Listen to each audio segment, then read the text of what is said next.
Oferecimento. Side Empreendimentos, desde 1959 acompanhando o desenvolvimento de Ribeirão. Pinguim Grill, Unimed Ribeirão Preto e Ribeirão Shopping. 30 anos, sempre muito mais. Olá, boa noite. Começamos mais um programa aberto para balanço. Esse, o último programa do ano de 2011.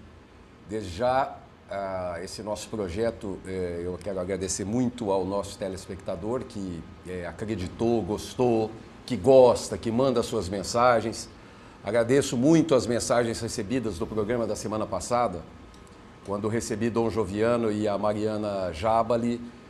O pessoal gostou muito do amor, da fraternidade, do carinho. E hoje nós vamos falar com duas pessoas ligadas à cultura, para que terminemos o ano de uma maneira bem leve e fazendo previsões, vaticinações para 2012, inclusive com os anjos da Cristiane Bezerra. Cris, muito obrigado por ter aceito o convite, estar aqui conosco. Agradeço esse privilégio de estar no teu programa. E muito terminando obrigada. o ano, né? Terminando o ano, que coisa maravilhosa. Recebendo também o poeta Antônio Ventura, veio de Mococa em debanda para cá hoje, aceitando o nosso convite. A gente grava o programa de manhã e o Ventura está aqui com a gente. Muito obrigado por ter aceito o meu convite. Eu que agradeço, Edmond, por estar aqui no seu programa, né, aberto para balanço. E essa oportunidade de estar falando sobre a minha poesia e sobre o meu livro, né, O Catador de Palavras. Nós vamos mostrar, eu vou mostrar o livro. Cris, você conhecia o Ventura? Conhecia. A história dele? Uma história de vida muito bonita, né? Ventura, você é de Ribeirão Preto. Sou de Ribeirão. Nascido em Ribeirão Preto. Ribeirão. E a Cristiane recebeu há um mês e meio atrás o título de cidadã ribeirão-pretana. Porque de tantos serviços prestados à comunidade de Ribeirão Preto. E você que leva também o nome de Ribeirão Preto aí para o Brasil afora, né? Me conta, sua vida começou no Rio de Janeiro? A vida de poeta? Na verdade, não. A minha vida de poeta começou quando fazia o curso ginasial, comecei o curso ginasial. E como foi? Eu tinha uma professora de português que era muito ligada à literatura, que é a Elim Vietes Lisboa, né? E ela leu um poema do Alves Azevedo, chamado Na Minha Terra, e ela escreveu na lousa e falava, né? Ela tinha uma maneira boa de falar o poema, e eu achei impressionante. Achei o poema impressionante, né? E aí me despertou essa vontade de escrever. Isso com menos de 15 anos de idade? Eu tinha 13 anos, para 14, assim, coisa assim. E comecei a escrever, que nem doido, né? Escrevia na madrugada, assim, escrevia cadernos. Mas, como toda poesia iniciante, era muito bombástica, tá, né? E tive a felicidade de conhecer um amigo que já fazia o clássico no Colégio São Simão, chamado Antônio Carlos Morari, que já conhecia os modernos, os poetas modernos, né? E começou a me introduzir à poesia moderna, né? Ele arrasava com meus poemas, falava, rasga isso. E eu ficava até indignado naquela época, porque você acha, no começo, você acha que está fazendo a maior coisa do mundo. Mas nem assim desanimou, né? Nem por isso. Aí comecei a partir para a poesia moderna mesmo. E o meu primeiro poema moderno que se encontra no livro chama-se Tédio. Então, o meu livro é a partir de Tédio até a poesia da maturidade.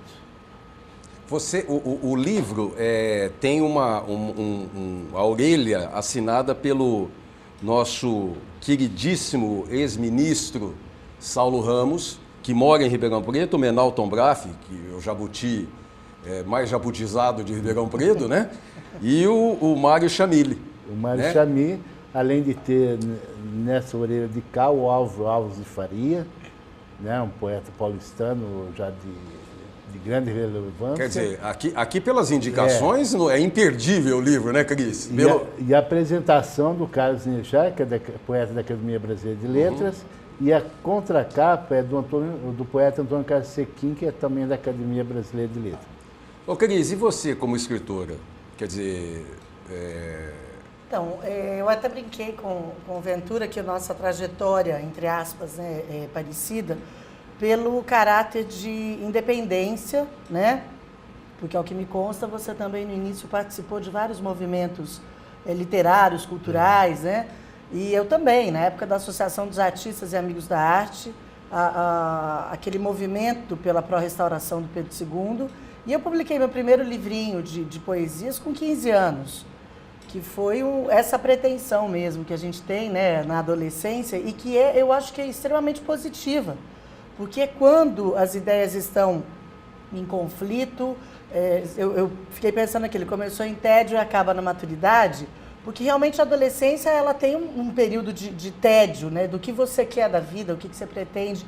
Então eu escrevi o Sol Noturno, depois veio Flor de Antares e terminei, o meu último livro foi Rompendo o Casulo, Mulheres com Relações Complicadas, com base nos trabalhos voluntários que eu desenvolvo, né, a vida toda, e da questão da mulher de ser maltratada e muitas vezes passar por cima em nome de várias coisas. Então eu fiz o Rompendo o Casulo, estou com alguns projetos agora infantis, foi curioso isso, porque eu jamais imaginei escrever qualquer coisa eminentemente para criança, mas são livrinhos que têm histórias para criança, mas que o adulto vai ser convidado a refletir muito.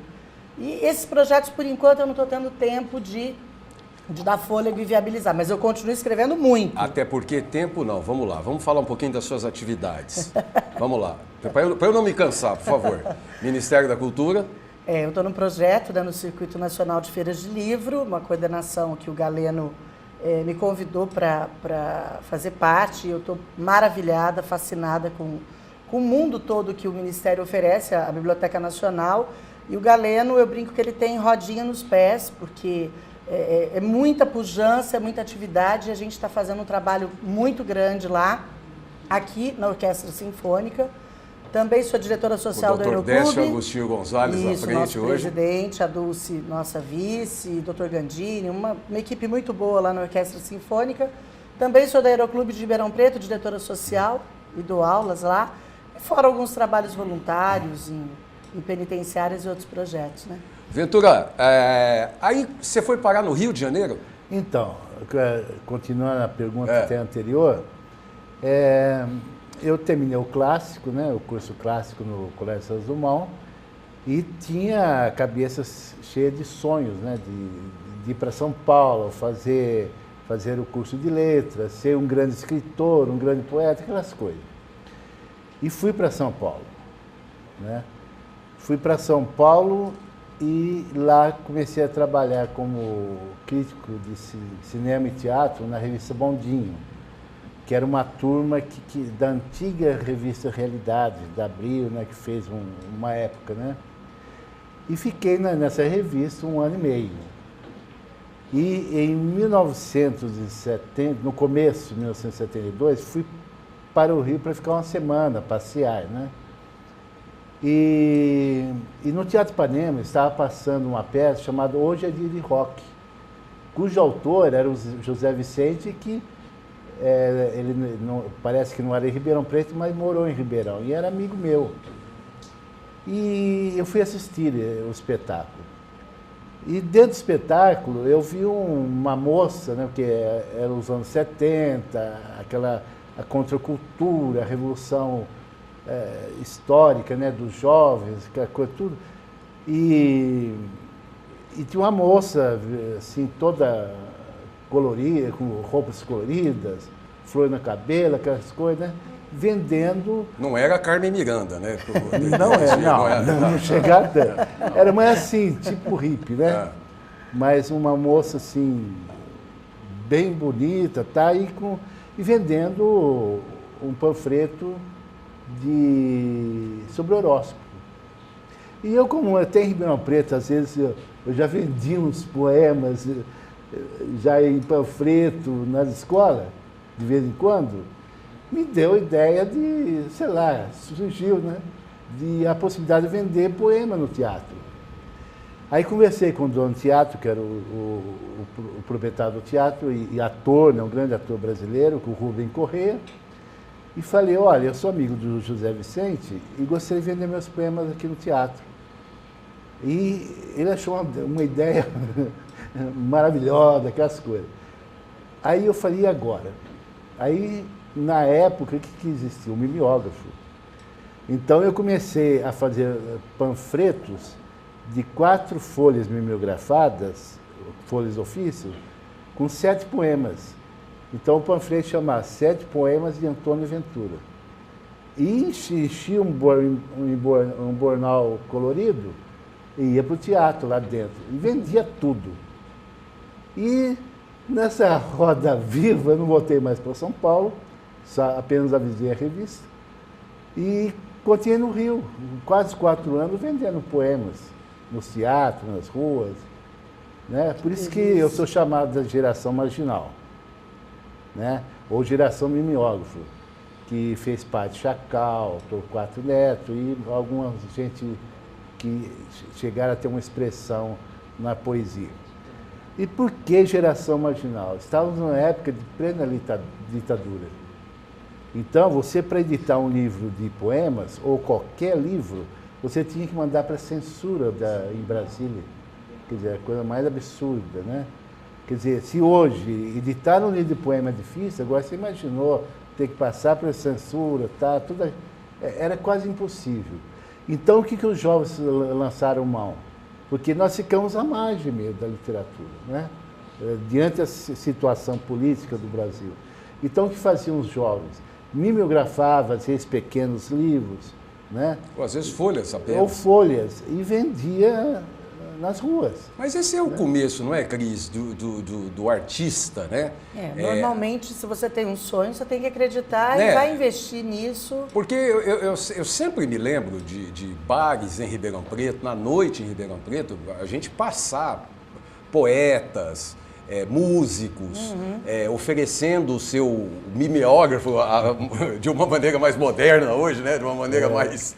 Mas é assim, não é, Cris? Que começa a luta lá desde jovem, e até quem não tem o recurso financeiro, ou próprio, ou por crédito de um investidor que possa hoje estar te patrocinando para você fazer uma coisa mais profissional, não é isso? Eu acho que tirar proveito do seu talento. Outro dia eu estava no semáforo e eu achei curioso uma menina, ela chegou com algumas folhas, ela falou assim, olha, eu desenho para você colorir ou levar para alguma criança. Então, quer dizer, ela já está despertando o talento, porque realmente os traços, né, de uma criança fazendo um desenho para que outra criança pudesse colorir. Então, eu acho que daqui a pouco essa menina pode se transformar numa grande artista plástica, né, e teve um início com essa história para contar, que é isso, de fazer um mimeógrafo, ou às vezes até à mão, né? A gente teve época de escrever cartinha, você quer, eu produzo uma carta para você aí, né? Eu tenho uma amiga que namorava com os textos que eu escrevia para ela, né? Que legal. Aliás, o marido, o dia que descobrir que ele casou comigo, vai ser... que ele foi enganado pela amiga. Eu chegava e ele falava assim, você pensa que só você escreve? Olha que coisa linda, né?